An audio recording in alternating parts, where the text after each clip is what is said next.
evening and Assalam Malaysia Madani. Thanks for joining us. I'm Nur Zamri and you're watching News at 10. Our headlines for tonight. Corruption must be stopped to allow nation to prosper.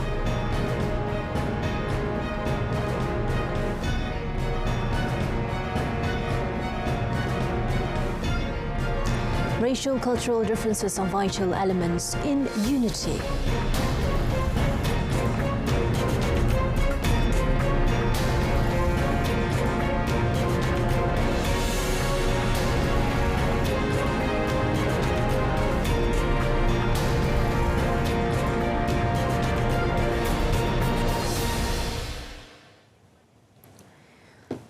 Malaysia has the potential to be a developed country in the region on condition that the practice of stealing the nation's wealth through corruption is stopped altogether.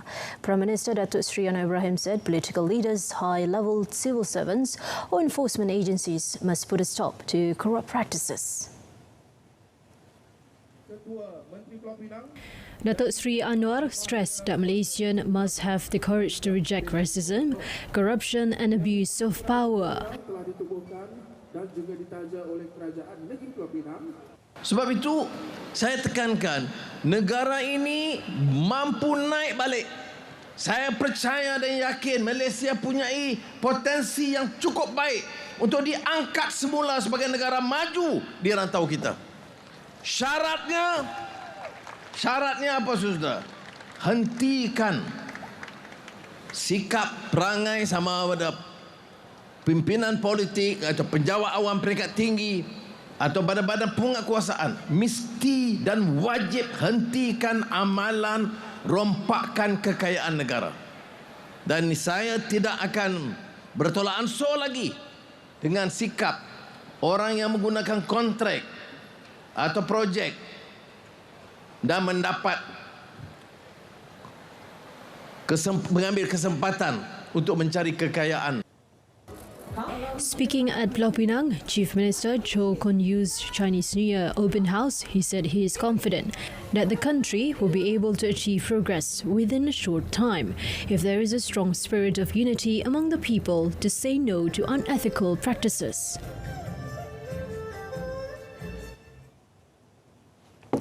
Meanwhile, on paying commission and giving out charity during the election, Datuk Seri Anwar said that these practices will not benefit the country and society. He said being charitable is okay, but giving money to voters during the election is bribery. He also reminded all parties that the law has stipulated that all election candidates and representatives are forbidden from handing out money while campaigning. Merugikan negara dan fahaman masyarakat. Sedekah sebagai amal jariah, okey. Tapi sedekah untuk dapat undi pilihan raya itu artinya corruption. Racial and cultural differences should not cause division among the people of this country. Deputy Prime Minister Datuk Seri Dr. Ahmad Zahid Hamidi said they should instead be crucial elements in uniting the rakyat. Elaborating further on the matter, Datuk Seri Dr. Ahmad Zahid said the society needs to accept the fact that Malaysia has many races, adding that a spirit of unity must be forged through cross-cultural understanding. Semua bangsa hendaklah memahami budaya yang berbeza, agama yang berbeza, bahasa yang berbeza, dan cara menyantuni ini akan melahirkan masyarakat yang benar-benar berpadu. Kita tidak mahu perbezaan-perbezaan ini menyebabkan garis pemisah antara pelbagai kaum, agama, bahasa dan budaya. Kita mahu perbezaan ini menjadi elemen penting kepada penyatuan rakyat Malaysia keseluruhannya.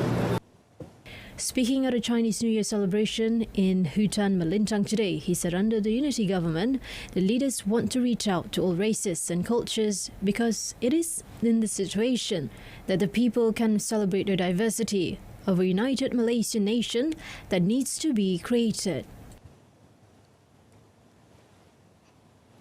On another note, Datuk Seri Dr. Ahmad Zahid said UMNO hopes the Registrar of Societies ROS will accept the decision on the no contest version passed at the party's General Assembly 2022 for the President's and Deputy President's posts not to be contested in the upcoming party elections.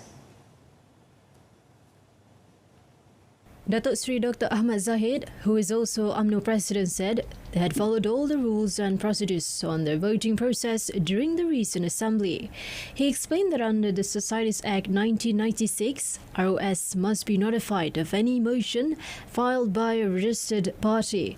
He added the party welcomed any complaints lodged with ROS, adding that it is up to ROS to accept the decision made during the General Assembly. Jika ada laporan ataupun sebarang aduan yang dibuat pada ROS, UMNO sangat terbuka untuk mereka mengemukakannya dan biarlah ROS menerima keputusan yang dibuat oleh Pimpinan Agong minggu lalu sebagai keputusan yang diabsahkan. Speaking after visiting the construction site of the Bagan Datuk Bridge, he said the important thing is the decision made shows the spirit of unity in the party, and the spirit will continue in the upcoming branch for division elections. The existing national housing policy will be reviewed based on the Madani framework to align with the vision towards creating a prosperous nation and balance for all Malaysians.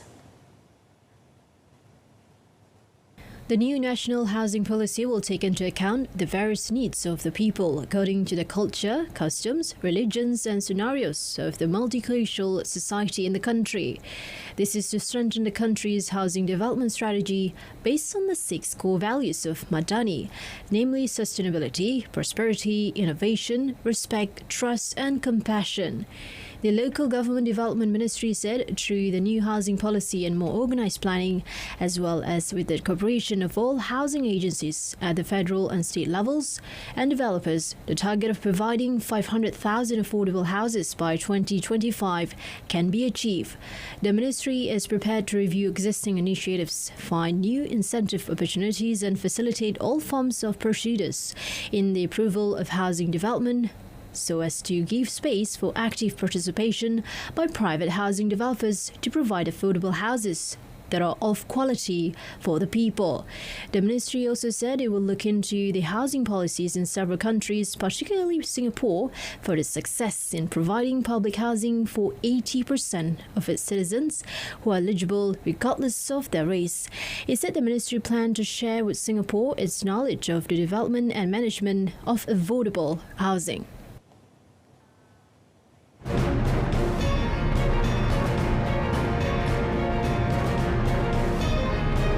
Coming up next, 2.1 million ringgit worth of cannabis seized by police.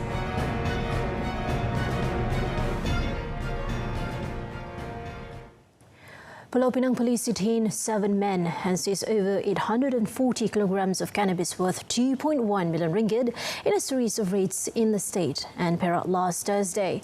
State Police Chief Datuk Muhammad Shuhaili Muhammad Zain said the special operation by the Bukit Aman and Pulau Pinang Narcotics Criminal Investigation Department was carried out based on tip-offs coupled with police intelligence network. Yang saya sebut tadi, kita telah berjaya merampas hampir 823 ketulan mampat kering berbalut kertas warna perang seperti mana yang tuan-tuan dapat lihat dengan anggaran nilai 2.1 juta. Datuk Muhammad Shuhaili said preliminary investigations found that all cannabis of various grades, including the best quality, were believed to have been brought in from neighbouring countries for the local market. Police also seized 2 cars and a motorcycle during the operation. He added the syndicate has been carrying out the illegal activities since the beginning of last year. The 7 suspects, including a civil servant, an engineer, a computer technician, an online trader, and unemployed aged between 24 to 29 have been remanded for a week to facilitate investigations under Section 39B of the Dangerous Drugs Act 1952. Urine tests on all the suspects came back negative, but 5 of them had records for drug and criminal offences. The Malaysian Meteorological Department Met Malaysia has forecast continuous rain in several parts of 5 states, namely Terengganu, Pahang, Johor, Sarawak and Sabah up to Wednesday. According to the alert warning statement issued at 12:05 a.m. today, continuous rain is expected to occur in a few areas in Pahang, namely Kuantan, Pekan and Rompin. The districts expected to be affected in Terengganu are Dungun and Kemaman. Continuous rain is also expected to occur in Segamat, Kluang, Mersing, Kulai, Kota Tinggi and Johor Bahru in Johor. The areas expected to experience continuous rain in Sarawak are Kuching, Serian, Samarahan, Betong, Sarike, Sibu, Mugah, Bintulu and Miri. Meanwhile, the alert warning is also issued for Tambunan, Pantai Barat, Lahad Datu, Telupid, Kinabatangan, Baluran, Sandakan and Kudat in Sabah. A man allegedly swept away by strong currents in Sungai Tanum on his way down from Gunung Tahan in Kuala Lipis yesterday was found drowned today.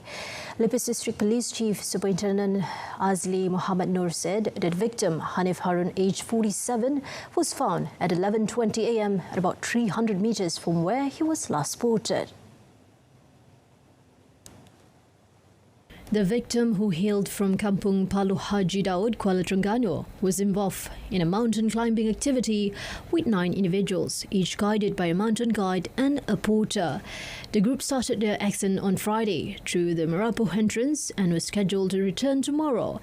However, due to bad weather, the group was forced to return to Kuala Jeram, and the incident allegedly occurred while crossing Sungai Tanum. The search and rescue operation, which was activated yesterday afternoon, involved 8 officers and 58 members of the police, Fire Brigade, Malaysian Civil Defence Force (APM), and the Fire Department of Wildlife and National Parks Perhilitan. Police sent the body to the Kuala Lipis Hospital for post-mortem examination.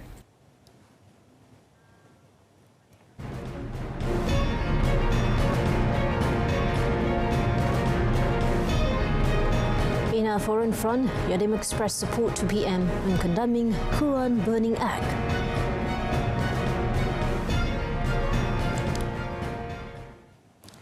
Prime Minister Datuk Seri Anwar Ibrahim will be in Brunei for a 2-day official visit starting tomorrow.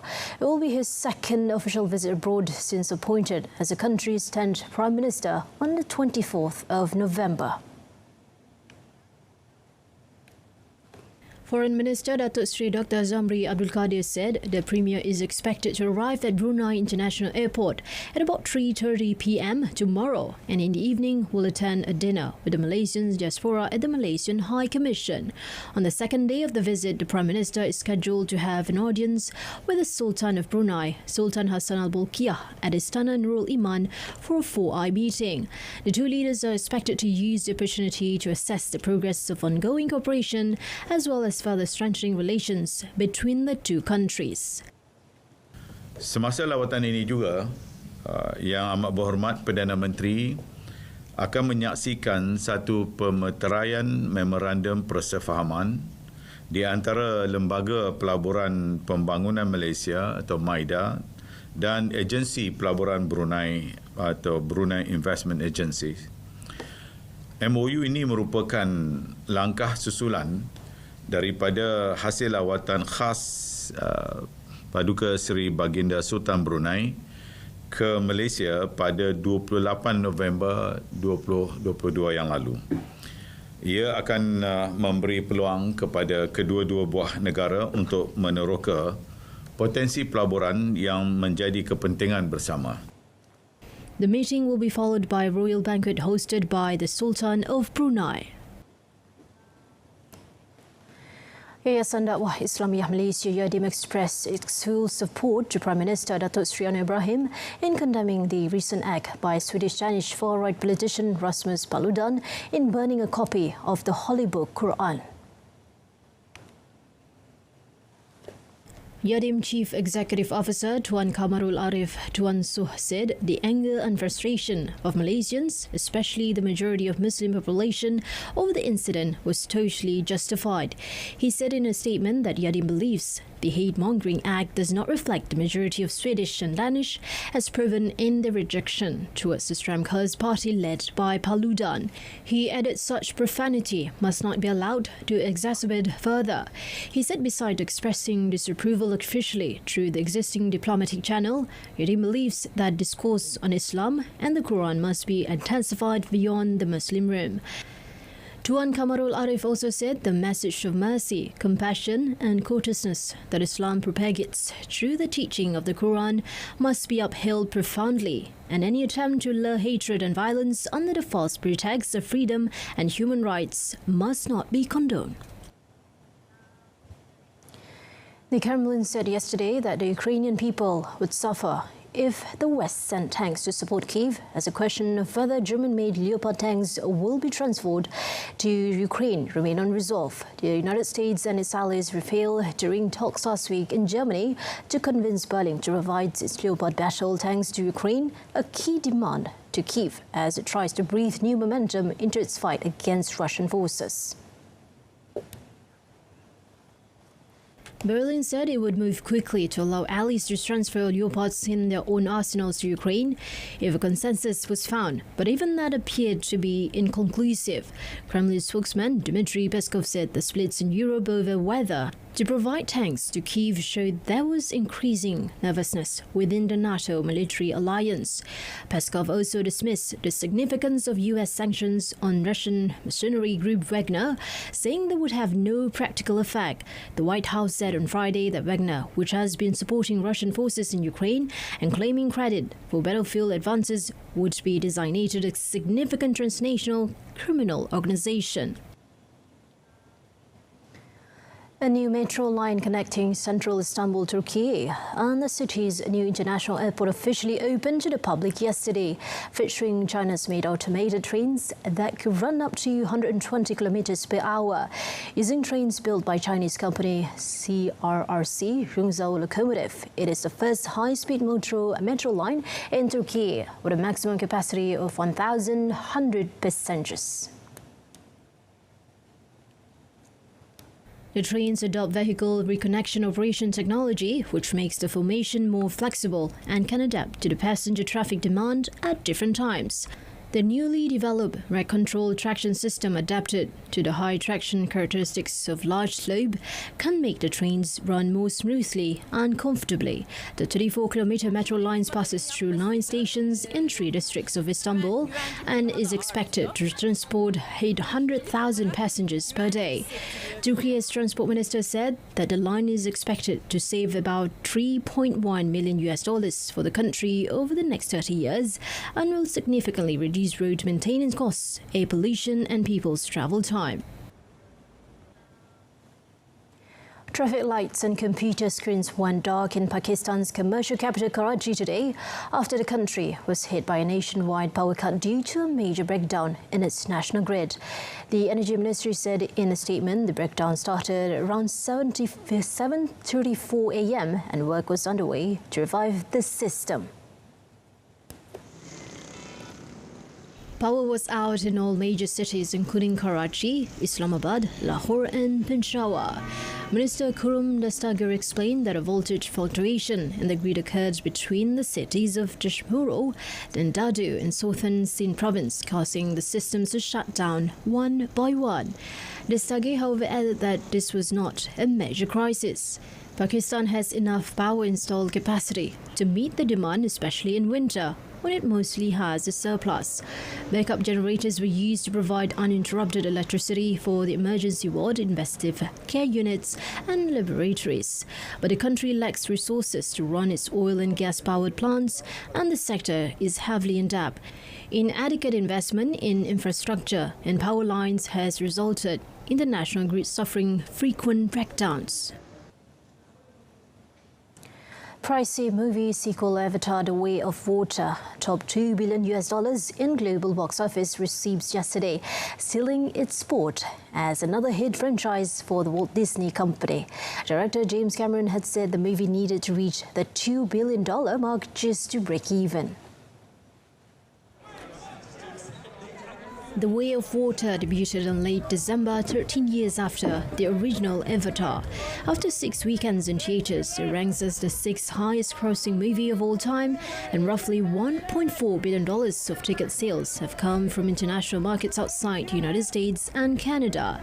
Disney has not disclosed the movie's budget, but the Hollywood Reporter said it cost at least $350 million to produce plus marketing costs. A third Avatar movie, which Cameron has already filmed, is scheduled to debut in December 2024. The fourth and fifth installments are slated for December 2026 and December 2028. Cameron has directed 3 of the top 6 films of all time, the 2 Avatar movies and the famous 1997 movie Titanic.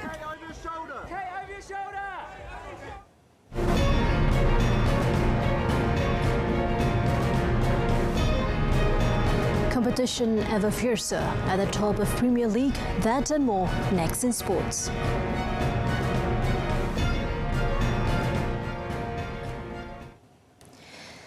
All right, we begin with football. The English Premier League. Arsenal maintained their outstanding momentum and a consistent performance with a 3-2 victory over Manchester United earlier today. The Gunners remain on the best track of the coveted title this season. The match, which took place at Emirates Stadium, saw United first gaining the upper hand through a sensational shot by Marcus Rashford in the 70th. However, Arsenal equalised just 7 minutes later through a header by Eddie Nketiah. It was then Arsenal who turned the tide by taking the lead in the 53rd minute with a strike by Bukayo Saka. The Red Devils, however, responded sharply just 6 minutes later with an equaliser by Argentinian Lisandro Martinez, his first goal for Manchester United. In the final minutes of the game, Nketiah once again grabbed the spotlight when he completed a cross by Alexander Shevchenko, headed by Martin Odegaard, tapping the ball into the back of the net. For Arsenal manager Mikel Arteta, the win was a beautiful moment for the team. I don't know, but I don't think it does get much better than that. It was a beautiful moment, a really special one because...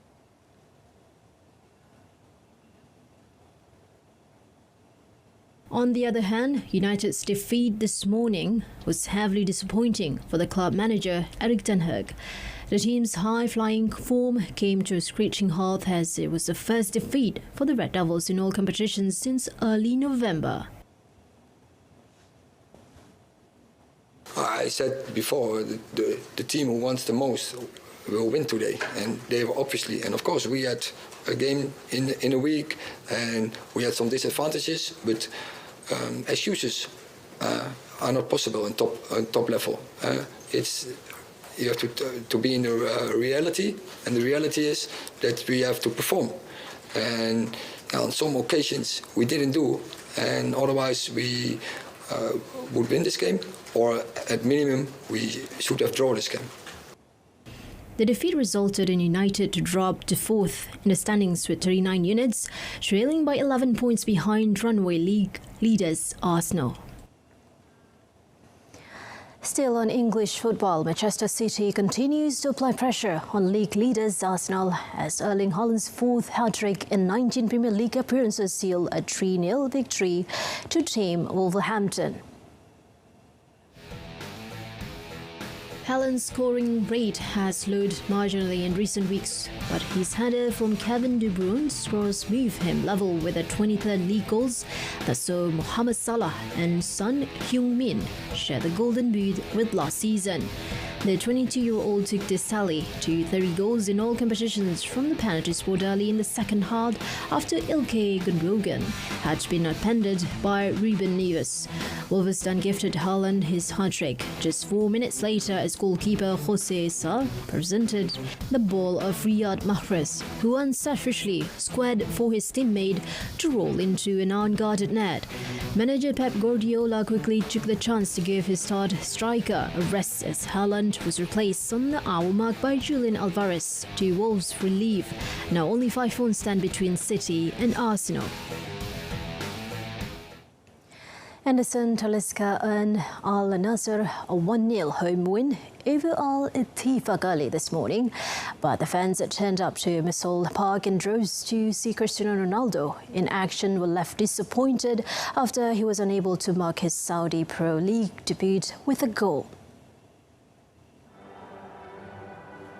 Expectations for Ronaldo's debut were sky high after his brace against Paris Saint-Germain on Thursday, but despite showcasing plenty of endeavours against Al Ittifaq, the 37-year-old was unable to add to his tally of more than 800 senior goals overall for club and country. Named the captain ahead of the match, Ronaldo was full of running and had a couple of bright moments, but mostly caught a lonely figure up front as his new teammates appeared to be on a different wavelength and rarely picked him out. Brazilian forward Talisca put Al Nassr ahead in the 31st minute when he rose to meet Abdulmajid Al Sulaim's cross and planned a header pass at Al Ittifaq goalkeeper Paulo Victor.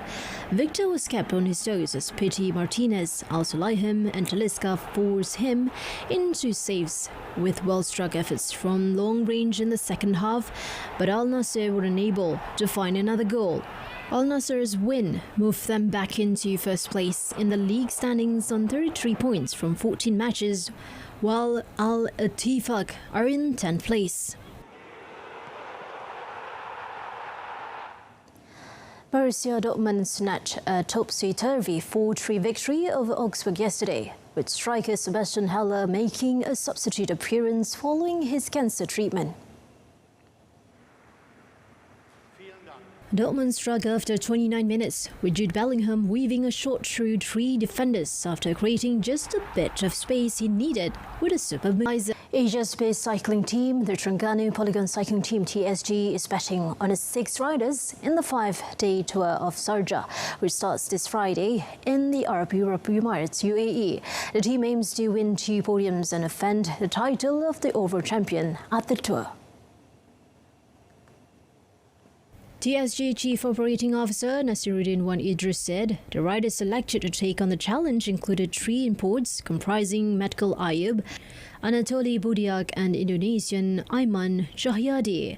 Meanwhile, the local riders are Wan Abdurrahman Hamdan, Muhammad Shahrul Mat Amin and Irwandi Lakasik, who have been with the elite squad for several seasons. According to Nasiruddin, TSG needs to score as many points starting from the first race so that the target of emerging as the world's best continental team in 2023 becomes a reality. For the 2023 season, the TSG lineup involves 16 riders, comprising 7 imports and 9 locals under coach Jeremy Hunt, who is a Canadian. That concludes tonight's News at 10. In our top story, corruption must be stopped to allow nation to prosper. Tune in to Updates at Noon tomorrow at 12:30 p.m. on TV2. For those who will be returning home after Chinese New Year celebrations, do plan your journey ahead and have a safe drive. Till then, I'm Nur Zanri. Thank you for watching and have a good night.